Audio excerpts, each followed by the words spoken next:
বন্ধুরা, আজকে বানাচ্ছি মাছের ঝোল। আপনি দেখুন, যে মাছ ভাজা হচ্ছে, কাতলা মাছের আলিয়া হবে। আর এখানে মশলা মশলা সব পিষে রাখা হয়েছে। এখানে আলু ভাজা হবে, তারপরে হবে মাছের ঝোল। আপনারা সবাই সাথে থাকবেন। নমস্কার। আমার আলু ভাজা হয়ে গেছে। এখন দিব ফোড়ন। ফোড়নে যাবে ইলাইচি, দারচিনি, ফির তেজপাতা, জিরা। হালকা এটা নাড়িয়ে নিব। নেওয়ার পরে দিব পেঁয়াজ, হালকা পেঁয়াজ দিব। বেশি পেঁয়াজ দিলে মিষ্টি হয়ে যাবে, এর জন্য হালকা পেঁয়াজ দেওয়া দরকার। পেঁয়াজটা এখন নাড়িয়ে নিব। পেঁয়াজটা যখন হালকা ব্রাউন লাল হয়ে যাবে তখন মশলাটা ঢেলে দেবে। আদা রসুন আর শুকনো লঙ্কা, মানে বেটে রাখা মশলা।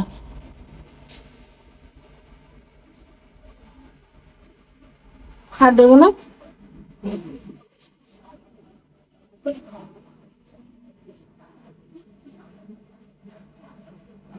দিব টমেটো। মশলা কষা হয়ে গেল, টমেটো দেওয়ার পরে কিছুক্ষণ নাড়িয়ে তারপরে দিব সব হলদি, লঙ্কা, লঙ্কা গুঁড়ি আর লবণ, এগুলো দিয়ে লাস্টে ফির জল ঢেলে দিব। গলে গেছে, এখন দিব লাল মির্চি গুঁড়ো, হলদি গুঁড়ো, স্বাদ মতো লবণ। তোমাদের যত লবণ মতো খাও ওই হিসাবে তোমরা লবণটা দিতে পারো। লবণটা দিয়ে হালকা গ্যাস স্লো করে মশলাটা কষিয়ে নিলাম। দেখো দেখো হালকা লাল কালার চলে এসছে, তেলের মধ্যে মাছের ঝোলের থেকে তেল ছুটে গেছে। এখন আলু দিয়ে ওটা হালকা কষাবো। দেখো কিভাবে দারুণ কালার এসছে, লাল একদম।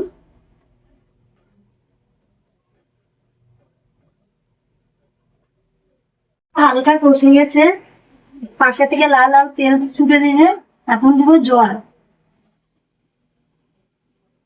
জল মতলব হালকা ফোটার পরে ফির দিব মাছ। আলু আমাদের সেদ্ধ হয়ে গেছে, দেখে নাও আলু সেদ্ধ হয়ে গেছে। এখন মাছটা ঢেলে দেবো।